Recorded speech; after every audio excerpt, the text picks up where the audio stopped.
Sugar crisis کی report, آج وفاقی کابینہ کا اجلاس تھا، 4 دن مانگی تھی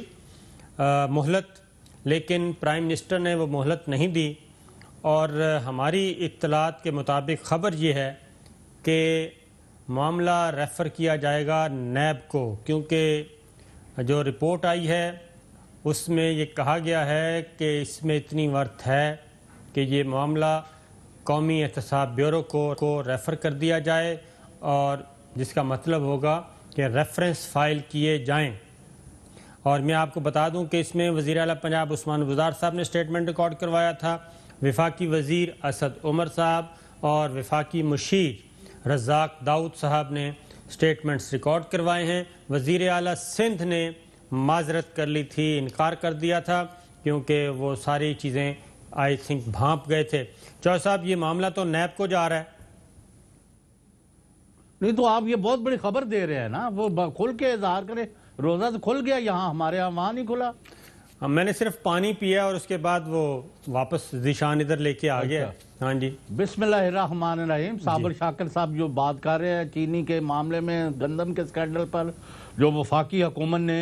ایف آئی اے واجد ضیاء صاحب کی سربراہی میں کمیٹی بنائی تھی یا کمیشن بنایا تھا، اس نے اپنی سفارشات تقریباً مکمل کر کے حکومت کو دے دی ہیں، اور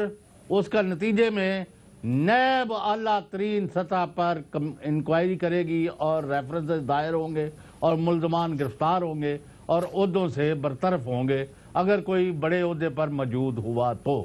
یہ خبر ہے آپ کی؟ جی بالکل یہی خبر ہے، اور یہ کوشش کی گئی تھی کہ 4 دن ڈیلے کی کر دی جائے،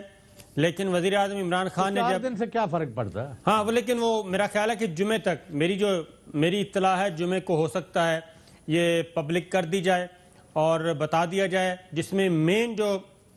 لائن ہے وہ یہی ہے کہ کسی کو بھی انوسنٹ قرار نہیں دیا گیا، کسی کو بھی اپنی فائنڈنگز میں معصوم قرار نہیں دیا، اور تمام کے سٹیٹمنٹس ریکارڈ کیے گئے۔ شوگر ملز اونرز کو بلایا گیا تھا، شوگر ملز مالکان کو بلایا گیا تھا، لیکن وہ نہیں آئے تھے۔ جی، یہ جو مراد علی شاہ صاحب کہہ رہے ہیں نا میں نہیں آتا، وہ کسی نے اپنے ولیمے کی بیٹے کے ولیمے پر ان کو نہیں بلایا تھا، یہ مینڈیٹری ہے جی ہاں، ان کے لیے جانا وہاں، آئیں بائیں چھائیں کر کے جو نہیں گئے تو جب نیب بلائے گی تو وہاں تو جانا پڑے گا نا۔ جی بالکل، انہوں نے ٹائم لیا ہے اور اس سٹیج پہ، اور ان کا خیال تھا کہ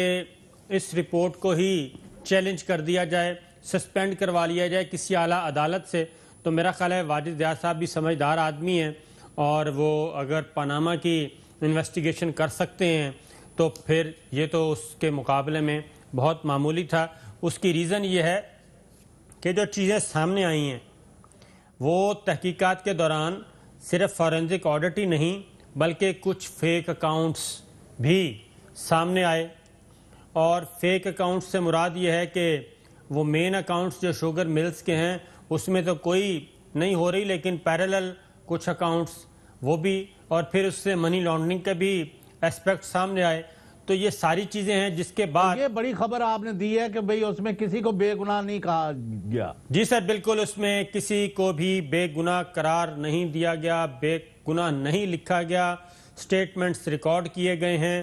اور اس میں فائنڈنگ میں یہ کہا ہے کہ یہ معاملہ قومی احتساب بیورو کو بھیج دیا جائے، کیونکہ ان کے خیال میں، تحقیقاتی کمیشن کے خیال میں، تحقیقاتی کمیٹی کی رپورٹ کے مطابق اتنی ورتھ ہے، اس میں اتنا امبیزلمنٹ ہے، اور اس میں مسابقتی کمیشن کہاں تھا، اس کا کیا رول تھا، یہ ساری چیزیں، یہ معاملہ پھیلے گا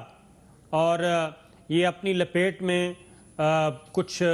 حکومتی زعما کو بھی اپنی لپیٹ میں لے گا۔ یہ ہے اطلاع۔ آپ کا کیا خیال ہے بڑے عہدوں پر لوگ جو ہیں چھوٹے دماغ کے، ان سے استعفے لیے جائیں گے یا نہیں؟ یہ جب چوہے صاحب رپورٹ آئے گی تو اس کے بعد پتہ چلے گا کہ ماحول کیا بنتا ہے۔ جب ماحول بنے گا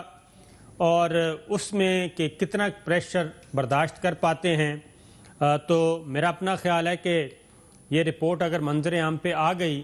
تو پرائم منسٹر عمران خان صاحب کے لیے مشکل ہوگا ایسے لوگوں کو عہدوں پر برقرار رکھنا، یہ ہے۔ اور دوسرا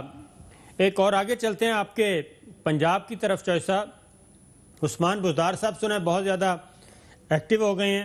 پچھلے دن ان کی ملاقات ہوئی وزیر اعظم عمران خان صاحب سے، انہوں نے بتایا کہ شفاف حکومت نہیں چل رہی، کچھ لوگ ہیں، کچھ وزراء ہیں، کچھ وزارتیں ہیں جہاں پہ گڑبڑ کی اطلاعات ہیں، تو انہوں نے پھر وزارتوں سے مانگا ہے ریکارڈ، اپنی کارکردگی کی رپورٹ مانگی ہے۔ اور آج ہمارے خواجہ نصیر صاحب کی خبر تھی لاہور سے کہ جناب تقریباً 7 وزراء کی چھٹی کا امکان ہے۔ جی چوہے صاحب۔ نہیں، اب 7 وزیر جاتے ہیں یا ایک جاتا ہے یہ تو مجھے نہیں پتا، کیونکہ سال پہلے بھی یہ شوشہ چھوڑا گیا تھا کہ ان کی کارکردگی دیکھی جائے گی اور دیکھا جائے گا وہ کون سا کام ہے، وہ کیا انہوں نے کارکردگی دکھائی۔ اور بھائی آپ کا تو یہ عالم ہے کہ 8% ایڈوانس کمیشن لے کے بلیک کمپنی کو آپ ٹھیکہ دیتے ہیں اربوں کا، اور ساتھ ہی کہتے ہیں کہ ایک دھیلے کی کرپشن برداشت نہیں کی جائے گی۔ میں صابر شاکر صاحب رمضان کے مہینے میں میرا منہ نہ ہی کھلوائیں تو اچھا۔ رمضان کے مہینے میں تو خیر چلیں، لیکن ایک اور بھی چوہے صاحب خبر ہے